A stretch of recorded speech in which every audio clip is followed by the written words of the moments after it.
this thing on? Yeah, g'day. Randy the Ratepayer here for Lake Local News. Reporting from Spa Park, and I'm here with Rachel Shepherd, who's thrown her hat in the ring for the local body elections. Now, your slogan talks about building community from the ground up. What does that mean? Well, it means exactly that. If you look behind me, we are literally building community from the ground up.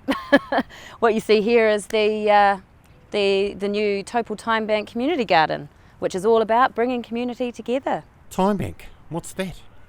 So the Time Bank initiative isn't new. It's been around since the 80s. It's an international movement whereby you trade skills, products, services for time credits rather than cash. No cash. There's a thought. I hear you've also got some workshops you put on. Yeah, we do, Randy. So the idea is to bring everybody together face to face, and it's been a really good way post-COVID to get people who have been a little bit isolated, especially the elderly, who've got these wonderful skills and knowledge to share. And we've been running these workshops. So it's one thing to grow the produce in the garden. It's another thing to know how to cook it. It's another thing to know how to preserve it. And we've got a lot of knowledge in the Time Bank that helps with all of those, including even alcohol brewing. Oh, now we're talking. So can anyone join this Time Bank? Yeah, anyone can join. Everyone's got something to offer, I'm sure. I don't have to pass a medical or anything? No, not at all. You just have to have a willingness to learn or to teach or a bit of community spirit. Well, that sounds pretty neat. Now, what's the story with these gardens? Anyone just take what they want, or you have to do a little bit of gardening, or how does that work? Well, it's an educational garden, actually, Randy. The idea is that the skills people learn at this garden, they can then take home. Cost of living is really affecting a lot of people in the community. It's hard to find produce, let alone affordable produce. So, giving people the ability to garden and live a little more self-sustainably and potentially help out the community at the same time is really what the gardens are all about.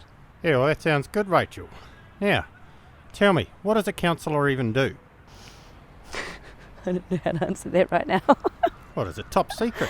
What does a councillor even do? Yeah, again, a really good question, because we often don't see the good work that's going on behind council doors. I mean, the council meetings are open to the public, they are live streamed, but that's all we tend to see. So the only real option is to check the website, follow their Facebook page, and again, if you've got the right councillors in place, you can contact your councillor and say, hey, what's going on in the community? What are you working on? And I hope that we'll be in a position to be able to say to the public, this is what we're working on, this is what our objective is, and invite some consultation and input. There's been a bit of talk about regular town hall meetings, if you like. That could be a really good way of the community being involved in what it is that the council does and having some say in the direction that's taken. Well, let's just hope it's a forward direction. Now, what would you say to those people out there that don't see any point in voting? Are you able to offer anything different?